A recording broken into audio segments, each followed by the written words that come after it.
পশ্চিমবঙ্গের মুখ্যমন্ত্রী মমতা বন্দ্যোপাধ্যায়ের নিজস্ব ভাবনা প্রসূত আন্তর্জাতিক স্বীকৃতিপ্রাপ্ত কন্যাশ্রীর দ্বাদশ বর্ষ উদযাপন অনুষ্ঠানে জঙ্গিপুর রবীন্দ্র ভবনে উপস্থিত থাকলেন জঙ্গিপুর সাংগঠনিক জেলা তৃণমূল কংগ্রেস সভাপতি সাংসদ খলিলুর রহমান, রাজ্যের মন্ত্রী আখরুজ্জামান, জেলা শাসক রাজর্ষি মিত্র, জঙ্গিপুরের মহকুমা শাসক একমজে সিং, জেলা পরিষদের সভাধিপতি রুবিয়া সুলতানা, খড়গ্রামের বিধায়ক আশিস মার্জিত, ফরাক্কার বিধায়ক মনিরুল ইসলাম, লালগোলার বিধায়ক মোহাম্মদ আলী, নবগ্রামের বিধায়ক কানাইচন্দ্র মণ্ডল, জঙ্গিপুর পৌরসভার পৌরপিতা মফিজুল ইসলাম সহ বিভিন্ন স্কুলের ছাত্রছাত্রীরা এই অনুষ্ঠানকে উপস্থিতি আলোকিত করেছেন। যেমন আমাদের ডিএম সাহেবের তিনি করেছেন, মানে তিনার উদ্যোগে আজকে এই কন্যাশ্রী দিবস পালন হচ্ছে।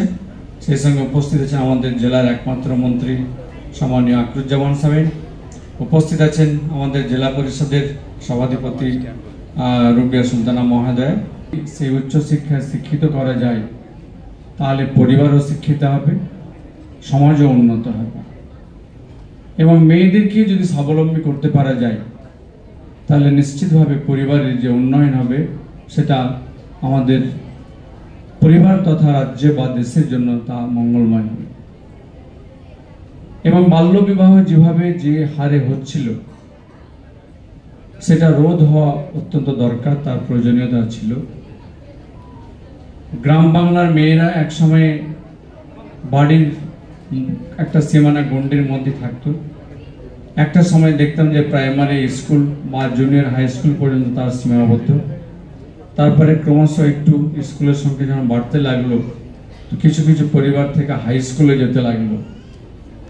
কিন্তু 2011-তে আমরা যে আসার পরে তিনি যেভাবে যে দিশা বা যা ভেবেছিলেন যে মেয়েদেরকে যদি আগে না করা যায় তাহলে পরিবারকে উন্নত করা যাবে না, সেই ভাবনা ভেবেই তিনি এই কন্যাশ্রী প্রকল্প চালু করেছেন।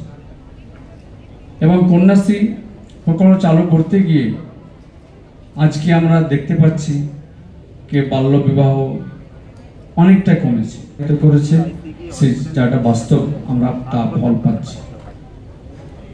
পাশাপাশি আজকে উচ্চশিক্ষায় শুধু নয়, আজকে আমরা দেখলাম ভার্চুয়াল আমাদের এতে মুখ্যমন্ত্রী যেভাবে দেখেন আমরা কর্মসূচিতে দেখতে পেলাম যে একাধিক মেয়েরা একাধিক প্রকল্পে একাধিক কর্মসূচির মধ্যে তারা কিন্তু নিজেরা নিজেদেরকে এগিয়ে নিয়ে যেতে পেরেছে, নিজেরা নিজেদেরকে স্বাবলম্বী করতে পেরেছে।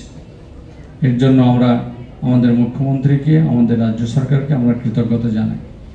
কাজেই আমরা এই যে ফলাফল যে পেয়েছি, যার ফলস্বরূপ এই কন্যাশ্রী প্রকল্পকে ইউনিসেফ থেকে তা স্বীকৃতি দিয়েছে। আজকে আমরা গর্ববোধ করি যে এই কন্যাশ্রী আমাদেরকে মাথা উঁচু করেছে, আমাদের দেশের মাথা উঁচু করেছে। এবং এই কন্যাশ্রীর মাধ্যমে গ্রাম বাংলায় মেয়েরা আজকে পড়ালেখার একটা জনস্রোতের মধ্যে সামিল হতে পেরেছে।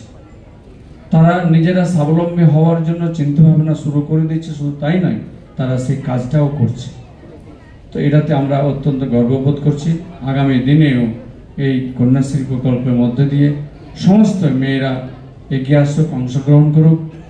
গত বছর যেমন আমাদের মুখ্যমন্ত্রী একটা পরিসংখ্যানের মধ্যে জানালেন যে গত বছর 93 লক্ষ হয়েছে, আগামীতে যেন তার সংখ্যাটা 1 কোটির ওপরে যায়, সে কথাটাও তিনি বললেন আর কি। কাজে আমরা সকলেই সম্মিলিতভাবে স্কুলের শিক্ষক শিক্ষিকা থেকে অভিভাবক অভিভাবিকা থেকে আমরা আমাদের মেয়েদেরকে সেই স্কুলে পাঠাবো।